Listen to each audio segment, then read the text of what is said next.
సగరవలసలో suicide చేసుకున్న medico Praneeth తల్లి ఆదివారం మీడియాతో మాట్లాడారు. పరీక్షల్లో ప్రణీత్ వద్ద స్లిప్పులు లేకపోయినా పేపరు లాక్కున్నారని ఆరోపించారు.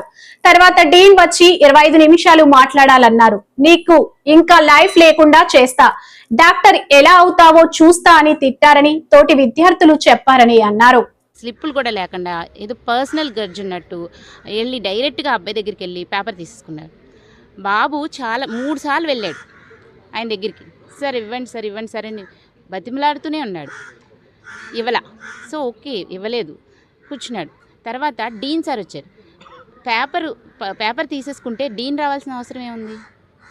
ఎవరికి అంత అవసరం ఏముండదు. స్లిప్ దొరికినా ఓకే, ఆ ఇన్విజిలేటర్ తీసుకుంటాడు, ఆ తర్వాత అయిపోతుంది. కానీ డీన్ వచ్చారు. డీన్ సార్ వచ్చి మనకి వీడియో ఫుటేజ్లో ఓన్లీ ఆడియో వినిపించదు కదా, వీడియో మాత్రమే ఉంటుంది. 25 మినిట్స్ మాట్లాడాడు. ఏం మాట్లాడాడో తెలియదు ఆయన.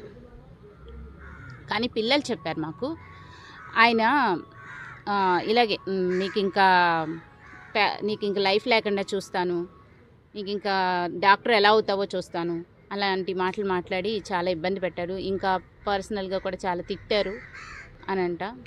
అందరి ముందు తిట్టేసరికి కొంచెం బాబు కూడా ఇరిటేట్ అయినట్టున్నాడు. అప్పుడు కూడా వెంటనే అవ్వలేదు, వెళ్ళి మళ్ళీ ఆ పేపర్ మీద రాశాడు. క్వశ్చన్ పేపర్ మీద నేను చనిపోతే కనుక, ఒకవేళ నేను చనిపోతే నా చావుకు కారణం ఈ వైస్ ప్రిన్సిపల్ అని రాశాడు. ఆయనే ఫస్ట్ తీసేసుకున్నారు కాబట్టి ఆయన పేరు రాశాడేమో, మనకి తెలీదు.